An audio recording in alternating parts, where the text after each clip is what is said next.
सुमन के पिता एक कुम्हार थे और मिट्टी के मटके और बर्तन बनाकर बेचते थे। सुमन ने 10वीं तक की पढ़ाई पूरी कर ली थी और वो आगे की पढ़ाई करना चाहती थी। उसके माता पिता भी चाहते थे कि सुमन पढ़ लिख जाए। माँ बापू देखो, मेरी 10वीं कक्षा के नतीजे आ गए। मैं अव्वल नंबर से पास हुई हूँ। मास्टर जी कह रहे थे मुझे आगे 11वीं की पढ़ाई शुरू कर देनी चाहिए। हाँ बेटिया, मैं भी यही सपना मन में संजोकर चल रहा हूँ कि एक दिन मेरी बेटी भी पढ़ लिख कर अपने पैरों पर खड़ी हो। बस ये शरीर साथ दे जाए। कब से काम भी नहीं किया। पहले थोड़े मटके और बर्तन बना भी लेता था, पर अब तो थकावट इतनी जल्दी हो जाती है कि कुछ मन ही नहीं करता। आप चिंता क्यों करते हो, ठीक हो जाओगे। सुनो जी, ये लो दवाई पी लो, थोड़ा आराम आ जाएगा। कुछ दिनों से सुमन के पिता की तबीयत ठीक नहीं चल रही थी। इसी कारण सुमन की माँ गायत्री बहुत परेशान थी और एक दिन सुमन और उसकी माँ पर दुखों का पहाड़ टूट पड़ा। सुमन के पिता चल बसे। माँ चुप हो जाओ, देखो आपने सुबह से कुछ भी नहीं खाया है। अगर आप कुछ नहीं खाओगी तो मैं भी नहीं खाऊंगी। नहीं मेरी बच्ची, अगर तू भूखी रहेगी तो तेरे बापू की आत्मा को दुख होगा।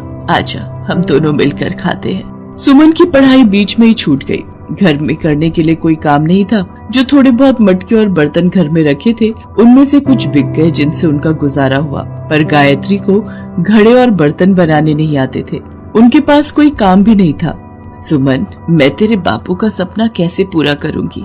घर में पैसे भी नहीं है और जो थोड़े बहुत मटके और बर्तन रखे थे वो बेचकर हमने रोटी का गुजारा कर लिया। मैं चाहती हूँ तू अपने बापू का सपना पूरा करे।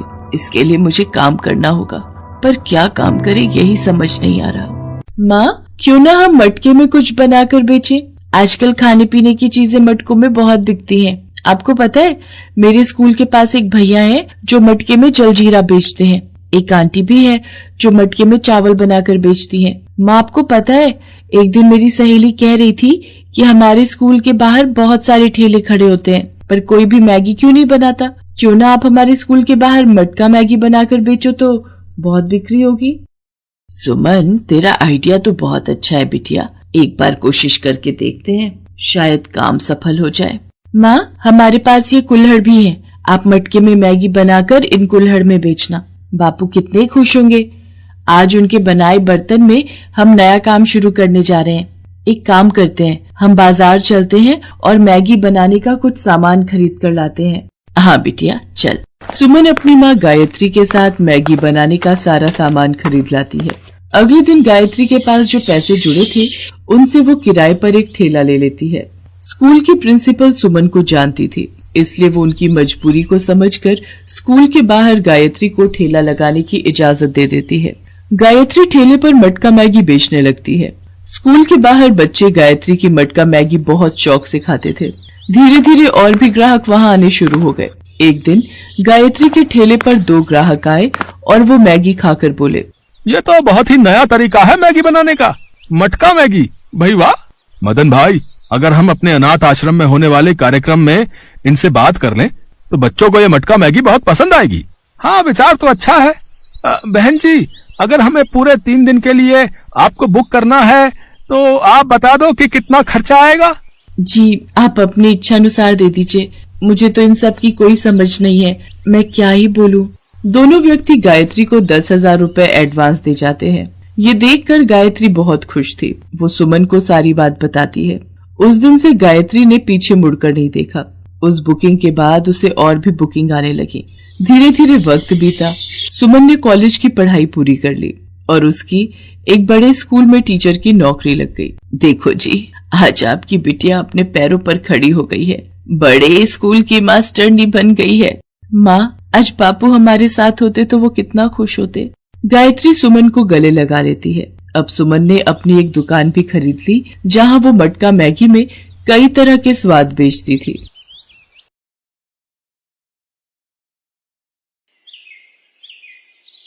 मुंबई शहर में विजया नाम की एक गरीब विधवा अपनी बेटी राधा के साथ रहती थी। विजया इडली का ठेला लगाती थी। सुबह से शाम तक विजया इडली के ठेले पर मेहनत करती थी। विजया की इडली दूर दूर से लोग खाने आते। इसका भी कारण था। विजया 10 रुपए प्लेट बेचती थी, इसीलिए लोगों को उसकी इडली के दाम बहुत सस्ते लगते थे। विजया बहन, एक प्लेट इडली देना। अभी बनाती हूँ भाई साहब। कुछ भी कहो विजया बहन, तुम्हारी इडली बहुत ही स्वादिष्ट बनती है। और दाम भी तुमने बहुत सस्ते रखे हुए हैं। अमीर हो या गरीब, हर कोई तुम्हारी इडली खरीद कर खा सकता है। हाँ भाई साहब, मैंने गरीबी में दिन गुजारे हैं, मैं जानती हूँ भूख की कीमत। माँ, वो दादाजी आ गए। राधा बिटिया तो मुझे दूर से ही पहचान लेती है। हाँ बाबूजी, आपको इतना समय हो गया हमारे ठेले पर आते, एक दिन भी ऐसा नहीं जाता जब आप मेरे ठेले से इडली खाकर ना जाएं। विजया बेटी, तुम्हारे हाथ की इडली खाने की आदत हो गई है। इडली खाकर मेरा पेट इतना भर जाता है कि आराम से पूरा दिन निकाल देता हूँ। हाँ अच्छा बाबूजी, आप कह रहे थे आपके किराएदार घर खाली करके जाने वाले हैं। अभी कहाँ गए हैं? कई बार उन्हें कह चुका हूँ घर खाली कर दो, खाली कर दो, पर वो करते ही नहीं है। सारा दिन शोर मचाते रहते हैं। उनके घर में कोई न कोई पार्टी चलती रहती है। बहुत परेशान हो गया हूँ मैं इन किराएदारों से।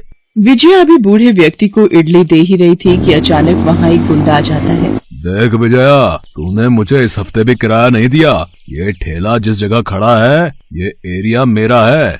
2 महीने के तेरे 5,000 रुपए बनते हैं। 1 हफ्ते का समय देकर जा रहा हूँ, मुझे 5,000 रुपए दे देना, नहीं तो ये ठेला और सारा सामान उठाकर फेंक दूंगा। दिलावर भाई, ऐसा मत कहो। मैं 1 हफ्ते में 5,000 रुपए कहाँ से लाऊंगी?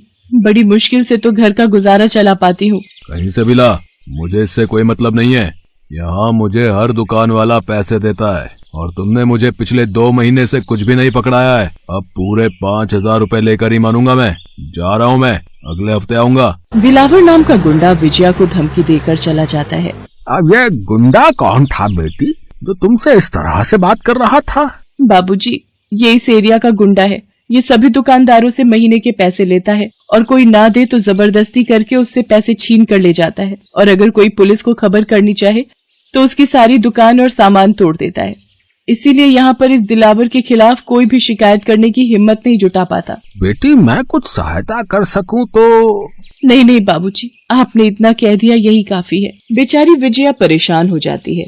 वो उस बूढ़े व्यक्ति को परेशान नहीं करना चाहती थी, इसलिए वो बूढ़े व्यक्ति की मदद लेने से इनकार कर देती है।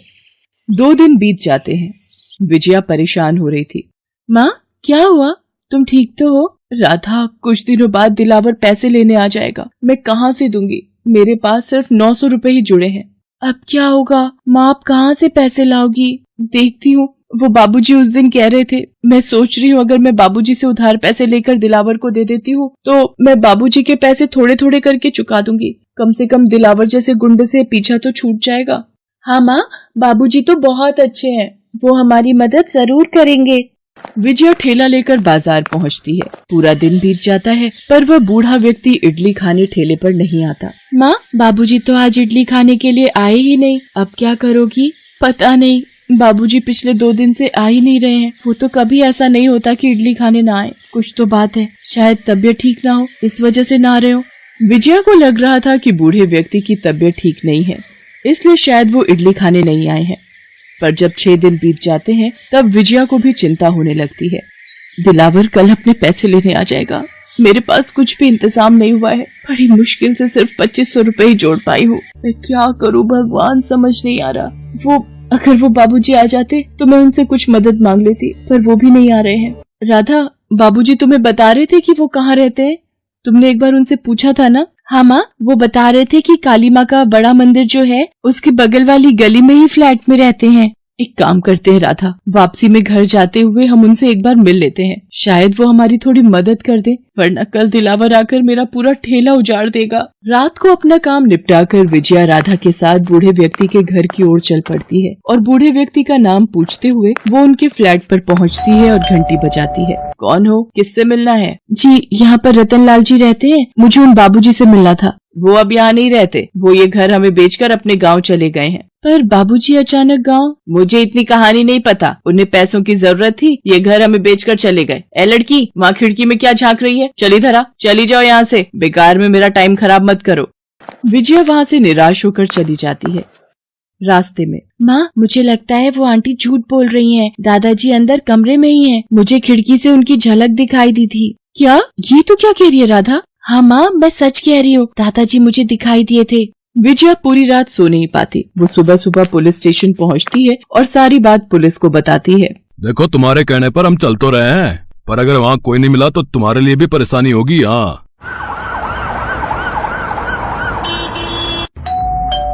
तुम्हारे कहने पर हमने सब जगह देख लिया। सॉरी मैम, हमने आपको परेशान किया। इंस्पेक्टर साहब, आप इस गरीब औरत पर विश्वास कर रहे हैं। पता नहीं ये लोग थोड़ा बहुत ग्राहक के साथ घुल मिल क्या जाते हैं, उसके घर तक ही पहुंच जाते हैं। इस औरत को मैंने पहले ही कह दिया कि हमने ये मकान खरीद लिया है और अब जो यहाँ बुजुर्ग व्यक्ति रहते थे वो अपने गांव चले गए हैं। विजया अपना इडली का ठेला लेकर काम पर आ जाती है। वो अभी बूढ़े व्यक्ति के बारे में सोच ही रही थी कि अचानक दिलावर आ जाता है। ना, जल्दी से मेरे 5,000 रुपए निकाल। दिलावर भाई, मेरे पास ये 2500 रुपए ही हैं। अभी आप ये ले लो, मैं कुछ दिनों तक बाकी के पैसे दे दूंगी। मैंने पहले ही बोल दिया था, मुझे पूरे पैसे चाहिए। लड़कों, चलो सब मिलकर इसका ठेला तोड़ दो और सामान उठाकर फेंक दो। दिलावर भाई, ऐसा मत करो, मेरी रोजी रोटी इस इडली के ठेले से ही चलती है। दिलावर विजया की एक बात नहीं सुनता और सारा ठेला और सामान तोड़कर चला जाता है। विजया फूट फूट कर रो पड़ती है। तभी उसकी नजर उसी औरत पर पड़ती है जो बूढ़े व्यक्ति के घर में रह रही थी। ये तो वही महिला है, शायद अपने पति के साथ है, पर ये मोटी रस्सी क्यों खरीद रही है? मुझे कुछ गड़बड़ दिखाई दे रही है। मुझे एक बार फिर से बाबूजी के घर जाना होगा। विजया उन दोनों पति पत्नी का पीछा करते हुए बूढ़े व्यक्ति के घर तक पहुँचती है। सुनो जी, आज इस बूढ़े का काम तमाम ही कर देंगे। इसे रस्सी में बांधकर गाड़ी में ले चलते हैं और किसी नदी में फेंक देंगे। फिर ये घर और जायदाद हमारी हो जाएगी। हे भगवान, ये दोनों बाबूजी को मार देंगे। मुझे कुछ करना होगा। देखो जी, मैं तुम्हारे कहने पर पहले भी एक बार उनके घर जा चुका हूँ। अब बार बार जाते हुए हमारे ऊपर भी बात आती है। इंस्पेक्टर साहब, मैं सच कह रही हूँ, वो लोग बाबूजी को मार देंगे। बस एक बार और मेरे साथ चल लीजिए, फिर मैं आपको कभी नहीं कहूँगी। इंस्पेक्टर विजया के साथ जब बूढ़े व्यक्ति के घर पहुँचता है तो वो उन पति पत्नी को रंगे हाथ पकड़ लेता है। गिरफ्तार कर लो इन दोनों पति पत्नी को। विजया बेटी, ये दोनों मेरे किराएदार हैं। मैंने तुम्हें बताया था, ये बहुत सालों से यहाँ रह रहे हैं। मैंने जब इनसे अपना मकान खाली करने के लिए कहा तो इन्होंने मुझे बांध कर कमरे में बंद कर दिया। पिछले 1 हफ्ते से मैं कमरे में कैद हूँ। आज तुमने मेरी जान बचा ली बेटी। दादाजी, आपको पता है, दिलावर ने हमारा सारा ठेला तोड़ दिया, सारा सामान भी फेंक दिया। बाबूजी, आप ठीक है? मुझे इस बात की बहुत खुशी है। विजया बेटी, आज तुमने मेरी मदद की है। तुम्हें चिंता करने की कोई जरूरत नहीं है। मेरे पास इतने पैसे हैं कि मैं तुम्हें एक होटल खोल कर दे सकता हूँ। तुम राधा बिटिया को पढ़ा लिखा कर बड़ा करो, अपने खाने के व्यापार को आगे बढ़ाओ। मेरा इस दुनिया में कोई नहीं है। अगर मैं तुम दोनों के काम आ सका तो मेरे लिए बहुत खुशी की बात होगी। हाँ बेटा। बूढ़े व्यक्ति की मदद से विजया साउथ इंडियन होटल खोल लेती है, पर वो अभी भी पहले की तरह सस्ती थाली ही बेचती थी ताकि कोई भी गरीब आसानी से थाली खरीद कर खा सके। Best buddies. Hello friends, thanks for watching this video. अगर आपको ये वीडियो पसंद आया है तो प्लीज लाइक, सब्सक्राइब, कमेंट्स करें इस वीडियो पर और हाँ, शेयर करना भी ना भूलें। और भी मजेदार वीडियो देखने के लिए नीचे दिए गए बेल आइकॉन को दबाएं। देखते रहिए बेस्ट बडीज।